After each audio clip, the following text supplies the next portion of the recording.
ਤੇ ਜਨਾਬ ਦੋ ਜੀ ਮੁਖਤਸਰ ਦੀਆਂ ਗੱਲਾਂ ਕਰਨੀਆਂ ਨੇ। ਇੱਕ ਤੇ ਜਨਾਬ ਪਹਿਲੀ ਗੱਲ ਇਹ ਕਰਨੀ ਹੈ ਕਿ ਗੰਡਾ ਸਿੰਘ ਦੇ ਮੁਕਾਮ ਤੇ ਪਾਣੀ ਵਿੱਚ ਮੁਸਲਸਲ ਇਜ਼ਾਫਾ ਹੁੰਦਾ ਪਿਆ ਹੈ, ਅਪਡੇਟ ਆ ਗਈ ਹੈ ਤੇ ਉੱਥੇ ਜਨਾਬ ਗੇਜ ਹੋ ਗਈ ਹੈ 23.90 ਫੁੱਟ 3,35,591 ਕਿਊਸਿਕ। ਕੋਈ ਰੀਡਿੰਗ ਦੀ ਮਿਸਟੇਕ ਨਹੀਂ, ਕਿਸੇ ਕਿਸਮ ਦੀ ਮਿਸ ਇਨਫੋਰਮੇਸ਼ਨ ਡਿਸਇਨਫੋਰਮੇਸ਼ਨ ਨਹੀਂ, ਐਗਜ਼ੈਕਟ ਜਿਹੜੇ ਫਿਗਰ ਆਏ ਨੇ ਜੀ 3,35,591 ਕਿਊਸਿਕ। ਐਕਸੈਪਸ਼ਨਲੀ ਹਾਈ ਫਲੱਡ ਪਹਿਲੇ ਵੀ ਉੱਥੇ ਚੱਲਦਾ ਪਿਆ ਤੇ ਜਨਾਬ ਪਾਣੀ ਜਿਹੜਾ ਜੀ ਬਹੁਤ ਜ਼ਿਆਦਾ ਵੱਧਦਾ ਜਾ ਰਿਹਾ ਹੈ। ਦੁਬਾਰਾ ਦੱਸਦਾ ਚੱਲਾਂ ਕਿ ਐਗਜ਼ੈਕਟ ਇਨਫੋਰਮੇਸ਼ਨ ਆਈ ਹੈ, ਜਿਵੇਂ ਜਿਵੇਂ ਹਰੀ ਕੈਡਵਰਕਸ ਤੋਂ ਪਾਣੀ ਥੱਲੇ ਆ ਰਿਹਾ ਹੈ ਉਵੇਂ ਉਵੇਂ ਜਨਾਬ ਗੰਡਾ ਸਿੰਘ ਦੇ ਮੁਕਾਮ ਤੇ ਪਾਣੀ ਰਿਪੋਰਟ ਹੁੰਦਾ ਪਿਆ। ਤੇ ਇੱਕ ਤਾਂ ਜਨਾਬ ਇਹ ਪਰੇਸ਼ਾਨ ਕੁਨ ਸੂਰਤ ਹੈ ਕਿ ਪਾਣੀ ਮੁਸਲਸਲ ਵੱਧਦਾ ਪਿਆ ਤੇ ਦੂਸਰੀ ਜਨਾਬ ਅਗਰ ਸੁਲੇਮਾਨ ਕੈਡਵਰਕਸ ਦੀ ਗੱਲ ਕਰੀਏ ਤੇ ਜਨਾਬ 1,32,492 ਕਿਊਸਿਕ ਹੈ ਜੀ ਪਾਣੀ ਅਪਸਟ੍ਰੀਮ ਵਿੱਚ ਵੀ ਇੰਨਾ ਤੇ ਡਾਊਨਸਟ੍ਰੀਮ ਵਿੱਚ ਵੀ ਇੰਨਾ। ਇਸਲਾਮ ਐਡਵਰਕਸ ਦੀ 95,727 ਕਿਊਸਿਕ ਹੈ ਜੀ। ਇਹ ਤੇ ਜੀ ਮੁਖਤਸਰ ਦੀ ਅਪਡੇਟ ਤੇ ਗੰਡਾ ਸਿੰਘ ਦੇ ਮੁਕਾਮ ਤੇ ਪਰੇਸ਼ਾਨੀ ਵੱਧਦੀ ਪਈ ਹੈ।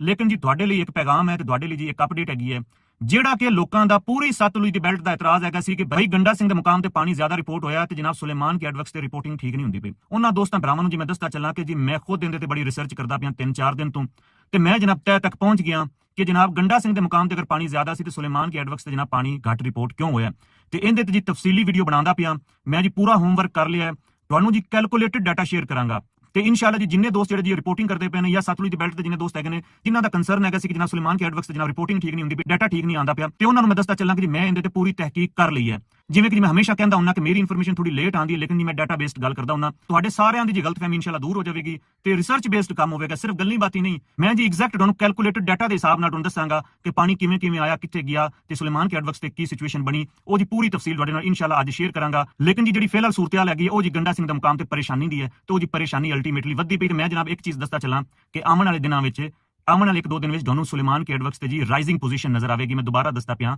ਕਿ ਆਉਣ ਵਾਲੇ 1-2 ਦਿਨ ਵਿੱਚ ਤੁਹਾਨੂੰ ਸੁਲੇਮਾਨ ਕੈਡਵਰਕਸ ਤੇ ਜੀ ਰਾਈਜ਼ਿੰਗ ਪੋਜੀਸ਼ਨ ਨਜ਼ਰ ਆਵੇਗੀ ਜੀ। ਮੇਰੀ ਆਬਜ਼ਰਵੇਸ਼ਨ ਹੈ ਕਿ ਆਉਣ ਵਾਲੇ ਦਿਨਾਂ ਵਿੱਚ ਜੀ ਸੁਲੇਮਾਨ ਕੈਡਵਰਕਸ ਤੇ ਜੀ ਪਾਣੀ ਵਿੱਚ ਇਜ਼ਾਫਾ ਹੋਵੇਗਾ ਤੇ ਬਾਕੀ ਜਿਹੜਾ ਪਹਿਲੇ ਕਿਉਂ ਨਹੀਂ ਹੋਇਆ ਉਹਦੇ ਤੇ ਜੀ ਤਫਸੀਲੀ ਵੀਡੀਓ ਬਣਾਉਂਦਾ ਪਿਆ ਤੁਹਾਡੇ ਨਾਲ ਸ਼ੇਅਰ